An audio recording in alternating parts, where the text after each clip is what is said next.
Hola a todos los estudiantes, ¿cómo están?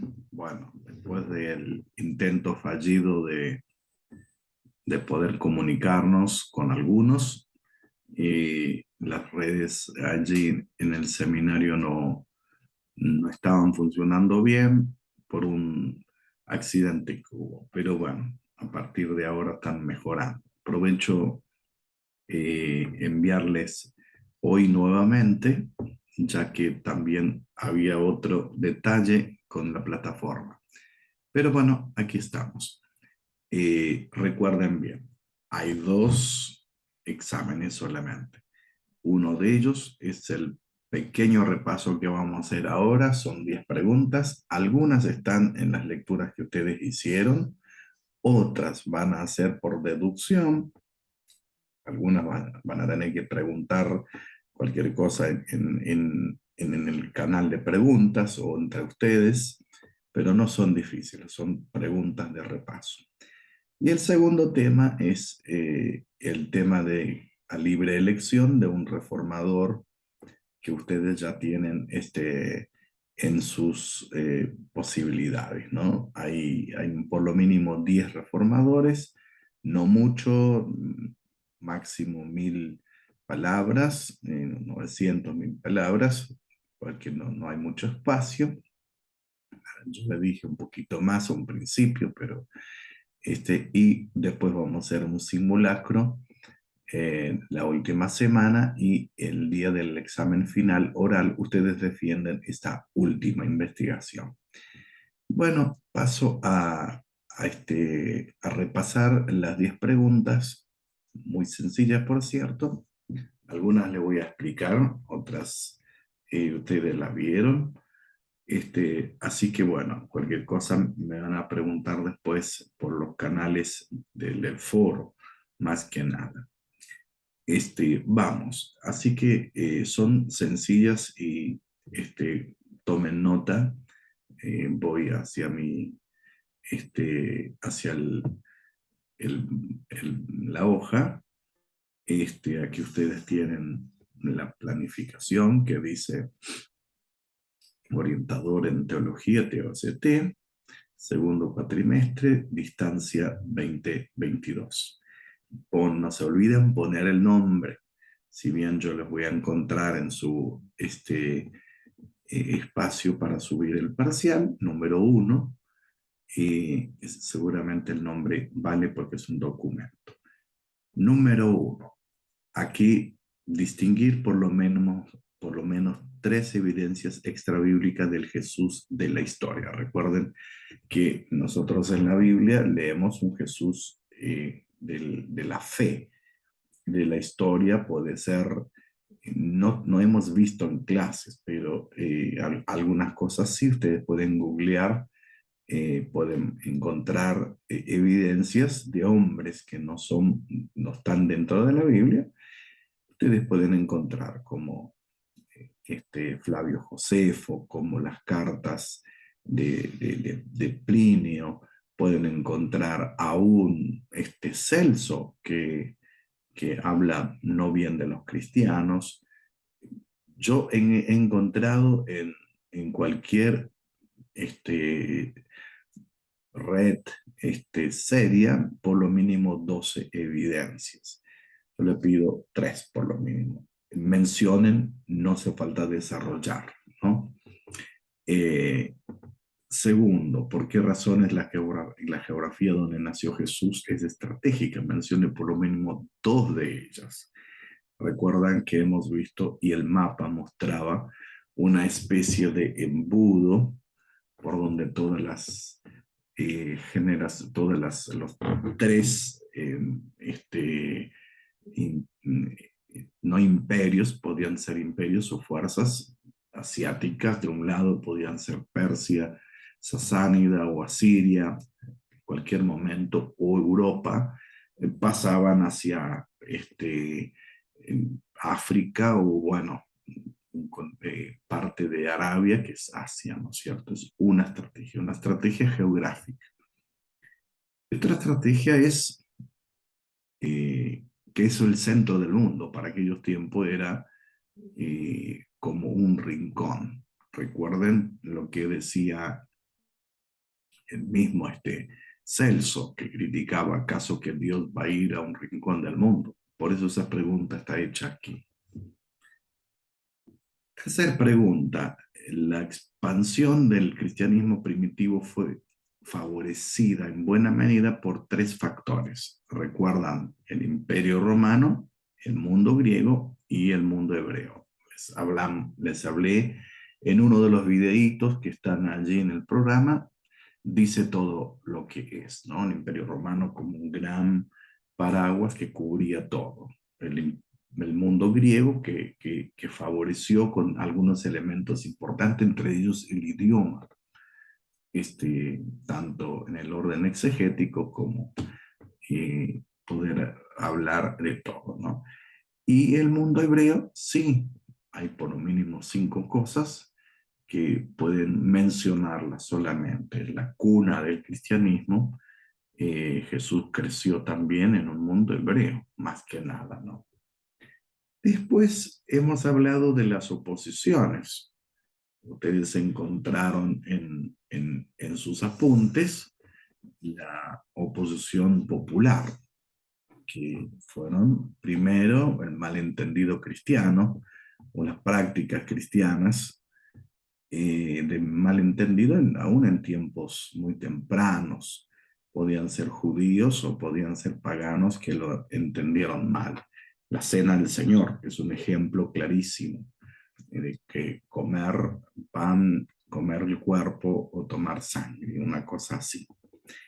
Por eso, en segundo lugar, el mundo o la oposición intelectual. Los primeros escritos cristianos han sido escritos sencillos, y los griegos, algunos más intelectuales paganos, leyeron y encontraron que es muy obvio, y algunos decían que eran como absurdos.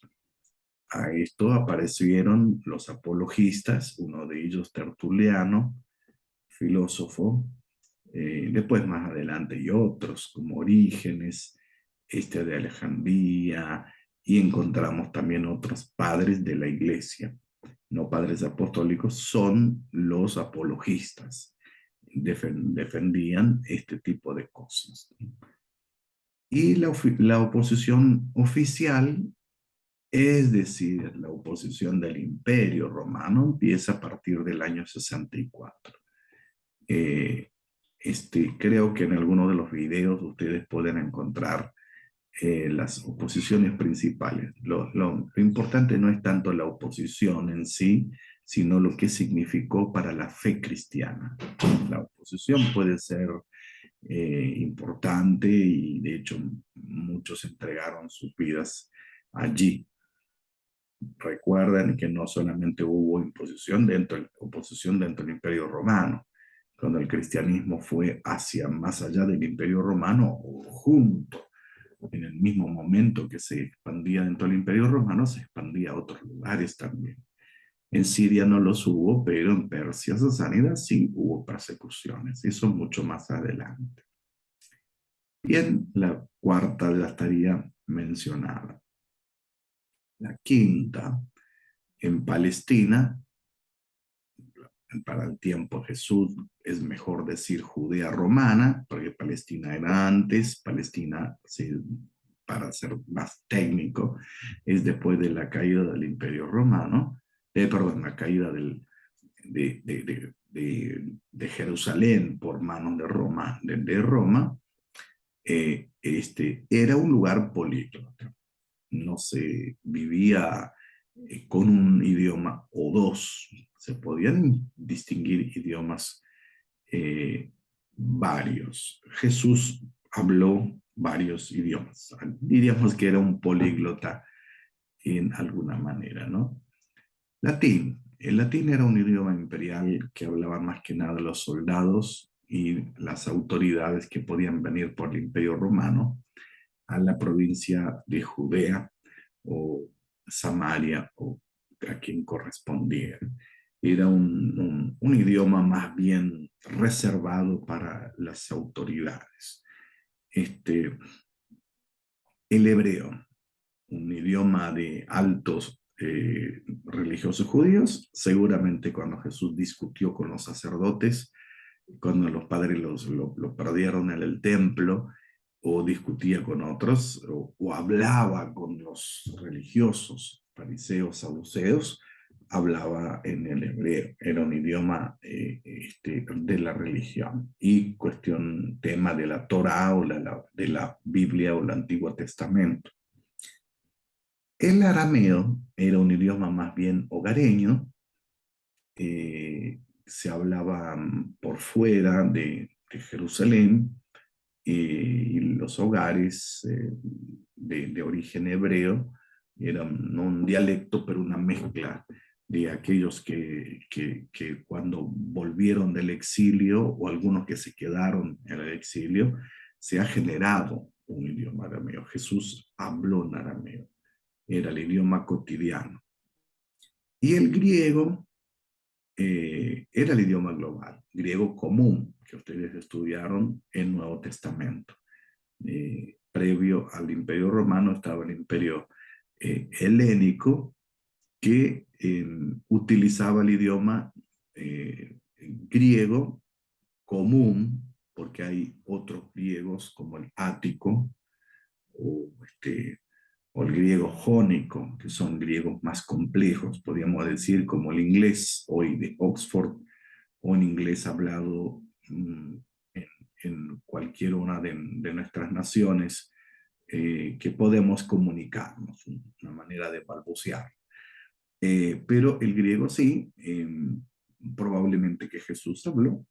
Eh, Algunos especialistas dicen que en Séforis, donde se dedicaba al trabajo con José, era un lugar griego. Seguramente se comunicó. Así que bueno, si quieren mencionarlo, pero lo más interesante es que ustedes pongan los saberes previos que ustedes tienen de otras materias o de lo que ustedes leyeron en sus libros.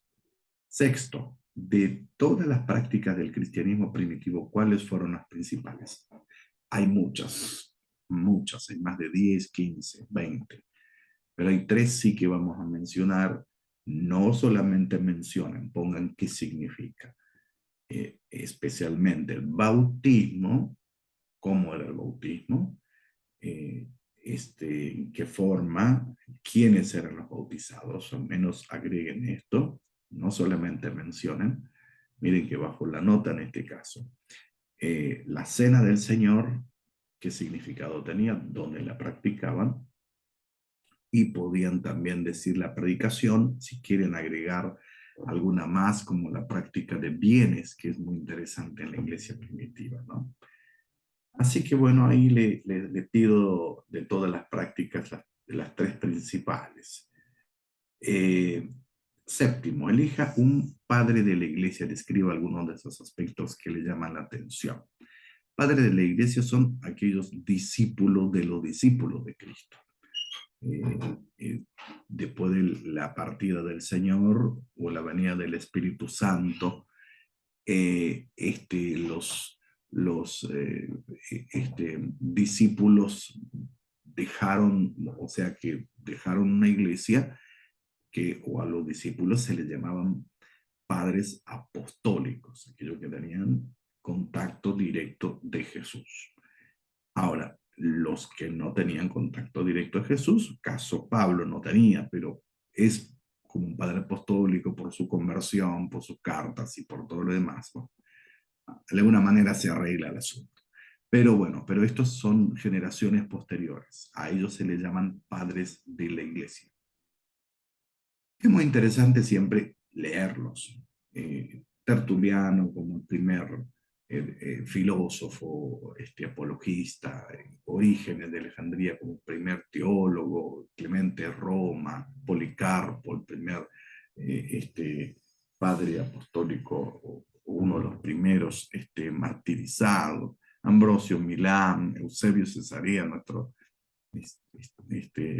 historiador, Agustín de Hipona, un gran teólogo, Jerónimo de Belén. Pueden googlear y encontrar algún libro de los que ustedes tienen, todos tienen estos hombres, ¿no?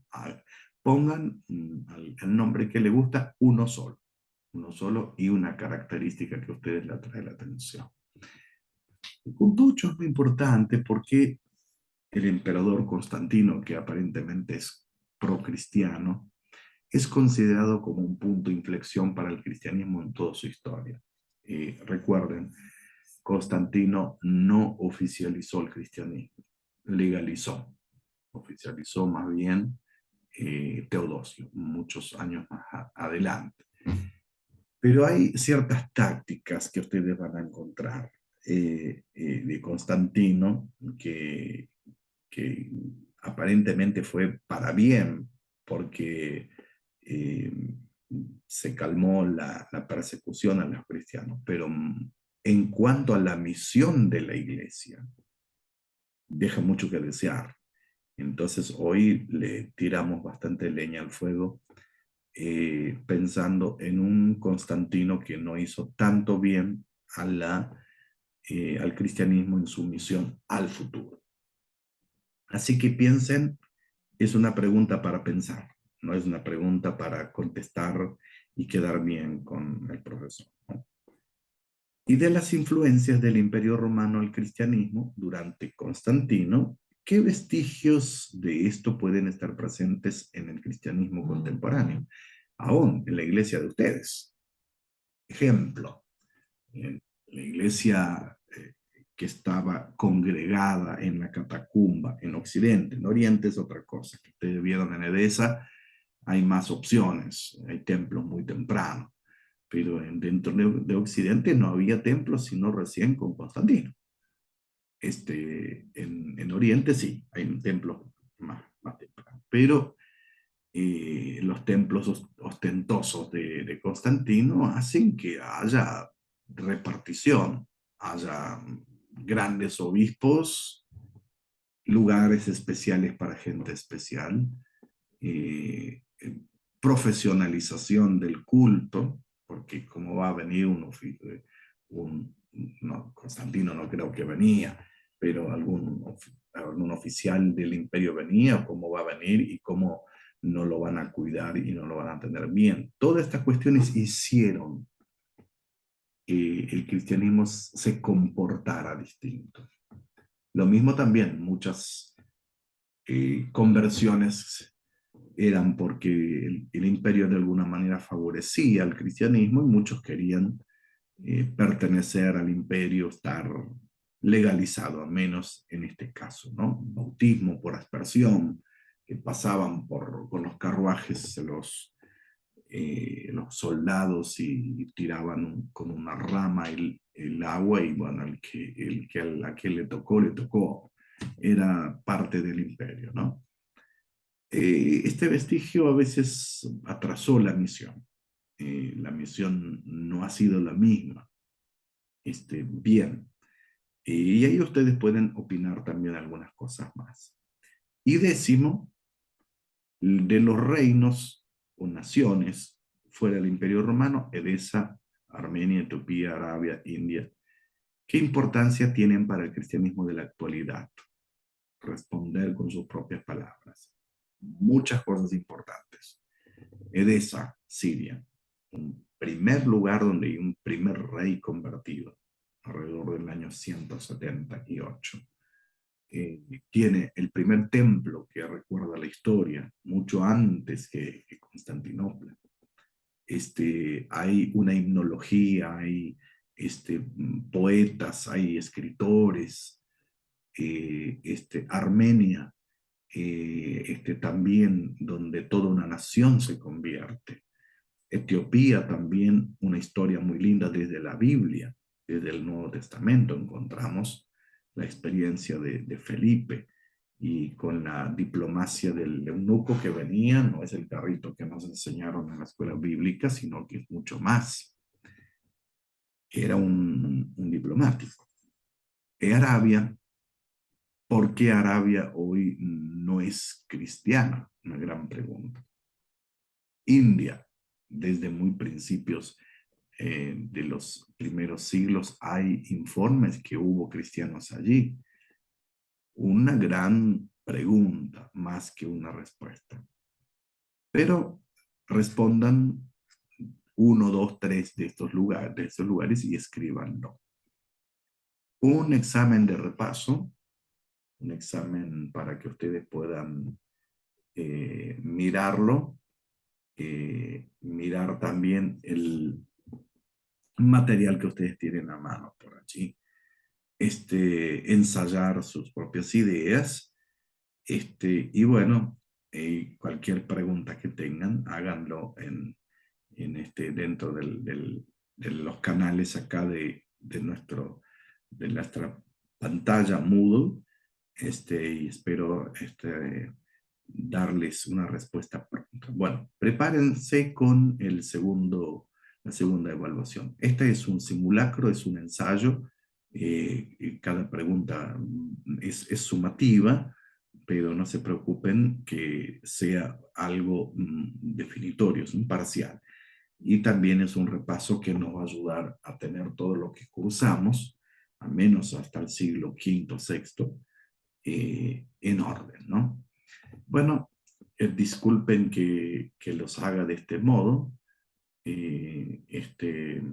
Me gustaría haberlo hecho mejor, pero bueno, las cosas a veces no siempre se dan. Te mando un saludo, un cariño enorme y seguimos al habla y trabajando juntos en esta hermosa materia, ¿sí?